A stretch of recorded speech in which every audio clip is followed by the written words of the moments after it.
Turn me up some. Whoa, whoa. Turn me up some. 4, 3, 2, 1. Hey guys, and welcome to another, well, I was about to say Let's Play video, but it's not a Let's Play video. This is another edition of the Rant Show, and it's, I guess you could call this an update, almost, in a way, because it's something I touched on before. I think it was around Christmas time. Someone can correct me if I'm wrong in the comments below, but around Christmas time, I think it was, last year, I was talking about how Toys R Us, the toy store, for those of you that know what it is, it's a giant toy store, or at least used to be a giant toy store, how it needed to wake up. Pretty much, the last time I talked about Toys R Us, I talked about how, the last time I was there, I wanted to try and get but pre-order a game, through them instead of going to GameStop, because as most of you know, I talk about that in the Rant Show too.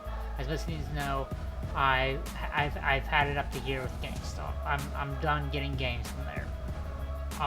So I wanted to try somewhere else besides Best Buy, and besides a lot of the other big chains you think about getting games from, like Walmart or something like that. So in the Rant Show, I talked about how, like, I went to Toys R Us, and their video game section was shit. The way they pre-ordered stuff was shit and didn't make no sense. And the way that they pre-ordered stuff was through these cards you could get, and then you put the money on the cards. Each card had the name of the game on it. You put the money on the card till you have all the money you need to pay the game off, and then when the game is released, you bring in the card and they give you the game. Hopefully that made sense. And I don't understand it. Them doing it that way, it doesn't make sense to me personally. And the fact of the matter is, when I went to this Toys R Us, now this is my experience at one Toys R Us. I'm not saying this is all of them, but if it is all of them, this explains what just happened recently. But the Toys R Us I went to, their card selection, where all their cards are, where you can pre-order games, it was like a rack almost. The rack was completely empty. There was only 2 cards on it, and they were both for games that already came out. So I was like, well, this is shit, and then that's why I made a rant show about it, because it was a bad experience for me, and I wanted to rant about it.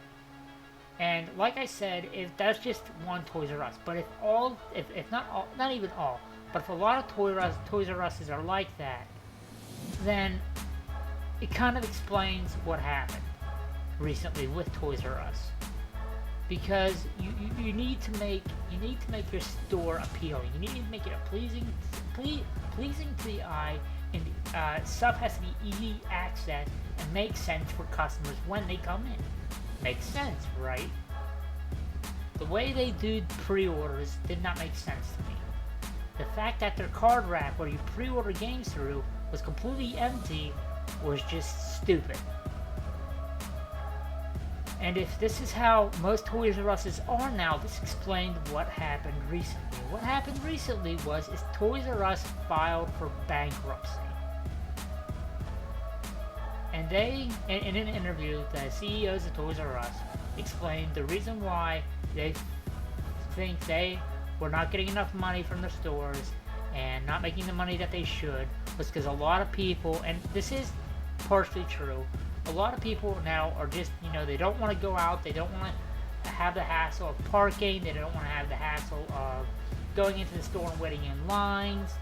But Toys R Us explained that the reason why they believe that they had to file for bankruptcy, and the reason why they weren't making the money they should, is because people prefer online ordering now. Because it's just, you sit down, like I am now, you click on something, you order it, bing, bam, boom, done.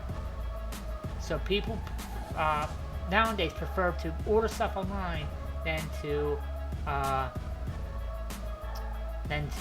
go to a store and get it, because people want stuff to be split. They don't care if they screw over the middleman, screw over the person who's actually trying to keep a job. But that's a whole different rant. I'm not getting into that right now. But there's that. So they explain that that's the reason why they believe they had to file for bankruptcy. And like I said, this is just my way of thinking, is, you know, I say, alright, Toys R Us, that's probably partially true. Not fully true, though. Now, this is just one Toys R Us I was in. I'm not saying all of them are like this, but if they are all like this, then I understand why their business was doing shit. Yes, it was partially due to the fact that more people prefer to buy stuff online because it's quicker than to go out and actually physically buy it. But my humble opinion is, and I'm saying this, is if all the other Toys R Us's, or most of the Toys R Us's out there that are still around, or like the one I went to, then there's also another reason why you weren't making the money you should. And that's because your stuff didn't make sense. If a lot of the Toys R Us's have the same way of pre-ordering games, had the poor selection, I didn't even mention this, had the poor selection of video games that they had there. You know how hot video games in general are right now? Not just among young teens and kids. There's actually been what was it? I read it online. Someone shared it to me on Facebook. But there was like an article by like Wired magazine or something, I think it was, that said there's been a 20% increase in the past few months of not teenagers and kids playing video games, but adults now as well. So the video game market in general is increasing. So you think it would make sense to make your video game section as accessible as possible to people, including with pre-orders. That, and in general, I mean, in this store I was in, just updating your shit in general, making stuff easier to access. Because when I went into that Toys R Us, everything was just all over the place. It looks like their store hadn't been updated in months, years, is a better term. And just the way they had stuff. And I know I'm just harping on the video game section, but a lot of their store was like this.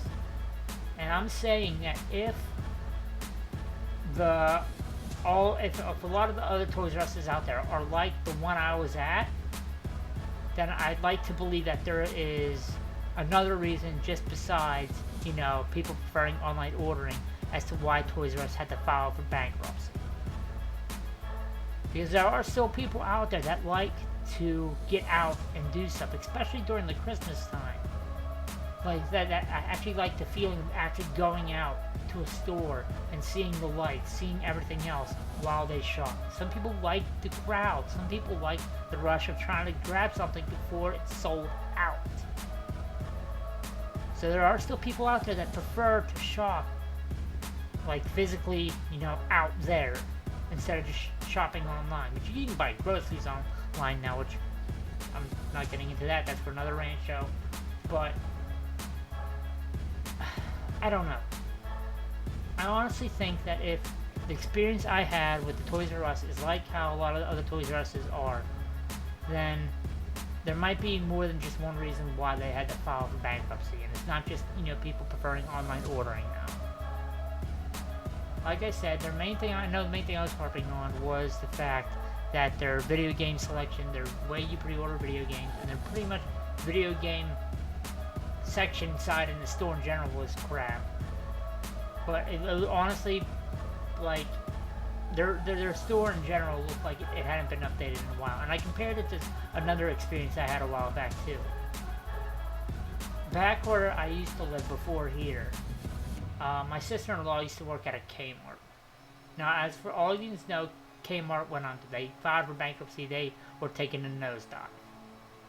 And Sears decided to buy them out and try and make the stores survive. And the Kmart that my sister-in-law worked at, it looks like a bomb hit the place. In retrospect, is it a good way of putting it? Because since you worked there, I've talked to some of the employees at the one she worked at, and They told me some lovely stories about that place.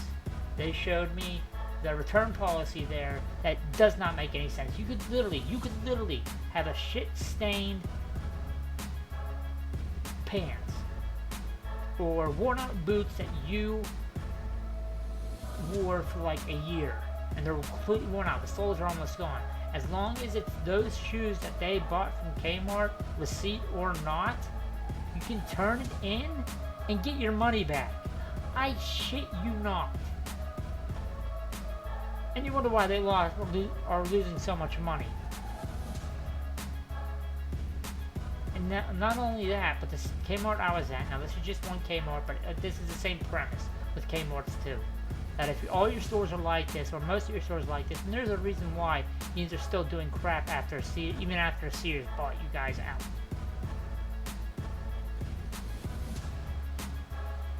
Not only was the return policy shit, but the Kmart I was at and other Kmarts I've been to in the past, their store's been the same way looking, not renovated or nothing for like the past, what looked like the past 10 years. There's cracks in the tiles of the floors. Their registers, especially the one my sister-in-law worked at, were still from like the early 90s. I'm surprised those things haven't fried yet. And this is the one thing that didn't make sense to me about Sears, is that they, for like however long they've owned Kmart now, they haven't, from the one Kmart's I've been to at least, they haven't updated anything. They haven't done anything to improve their stores. So what's the point of buying out a store that was going belly under and trying to keep it alive if you're not going to update stuff? Newsflash, you know one of the things that attracts customers is the way your store looks. And if you can't even do that, there's a reason why you're still not making any money. And what would be the point of even trying to save a company if you're not going to do that? Now that's the same way with Toys R Us. If you're not going to spend money to make your store look better and to update your shit, then maybe there's another reason besides just online shopping that you went bankrupt, or you're filing for bankruptcy. It might be a contributing factor with the whole online shopping thing, but I'm saying that's probably not the only reason. Especially if your stores look like, a lot of your stores look like the one I went in. You gotta spend money to make money. Once again, let me repeat myself to all of the people out there that are listening, and if any store owners out there are listening, heed my advice. Look at companies that are now going belly under because they don't do this. You have to spend money to make money.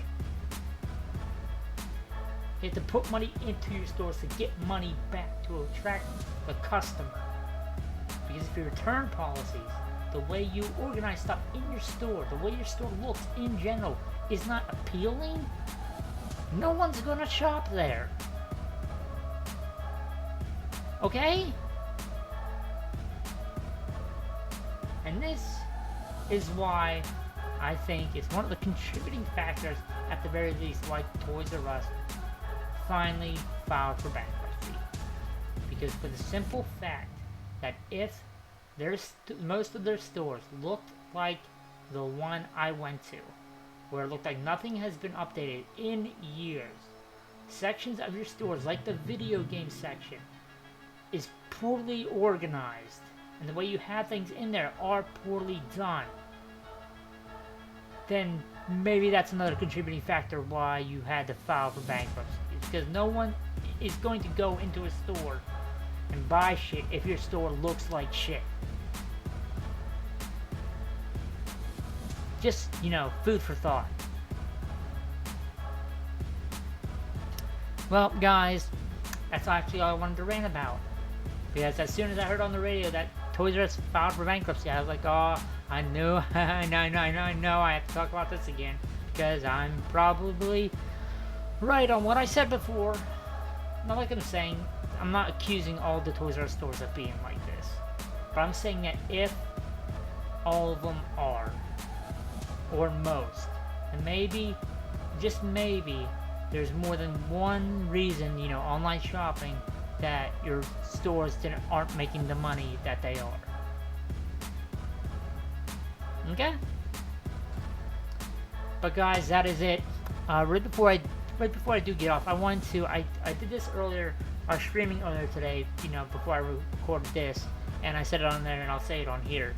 I want to go ahead, I doubt he's going to see this, but I want to go ahead and really quick congratulate Markiplier for hitting his charity goal. For those of you that do not know who Markiplier is, you know, it's like, what are you doing with your life? But for those of you that do not know who Markiplier is, he is a Let's Player here on YouTube. And every month he does 12-hour charity live streams for wonderful and amazing organizations. The most recent one he did, the one I'm talking about, is International Disaster Relief. There's another word for the organization, but that's, you know, obviously one of the names it's called. And he raised, just in money, I believe it wasn't, correct me if I'm wrong, but a little over $70,000 for that organization. So, you know, people who got hit with Hurricane Irma over in Puerto Rico, not Irma, but Maria, and then everyone who got hit with the hurricanes over here and over on the islands can actually, you know, get more help now. Because it's, you know, obviously one of the things that this organization does. And Markiplier, just in, you know, cash money alone, was able to raise a little over $70,000. That's not including the charity merch he was also selling during the live stream.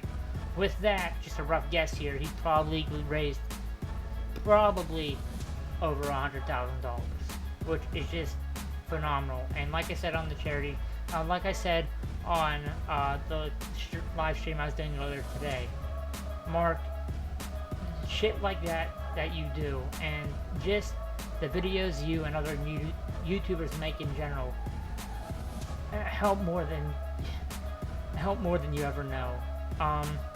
I know you have people at meet and greets and stuff telling you this stuff all the time, but I don't believe you fully grasp exactly how many people you help. And not just those with like depression and stuff, but it means so much even for the smallest things. Like for myself and others I've talked to, just like when we're having a shitty day at work, we're able to come home, click on one of your videos, click on one of Jack's videos, Wade's videos, Bob's videos, Mini Lad's videos, Dahid's videos, you know, Terrorizer's videos. We're able to click them on, and for just a few hours out of our day, are able to forget all the shit we went through earlier, and just able to laugh, have a good time watching one of your videos. And it helps. That alone helps more than you ever know. And I don't know, I just had to say that. And just congratulate you once again for hitting your charity goal for this month for, you know, International Disaster Relief. So congratulations, Mark. Whether you see this or not, I'm going to say it regardless. Congratulations, and just, I'm going to continually thank you for everything you and other YouTubers do. You know, you, Wade, PewDiePie, Terrorizer, Jack, Mini Lad, all you guys. Just thank you. And congratulations again for hitting your charity goal. But guys, now that I said that, this Rant show is officially over. Thank you all so much for watching. I am, as always, your very lovely and quite sexy host, N7XKaru. Peace, love, and chicken grease, 04L. I'll see all my Spark Watchers later. As always, welcome to my domain. And I'll see all of you later, as always, and forever.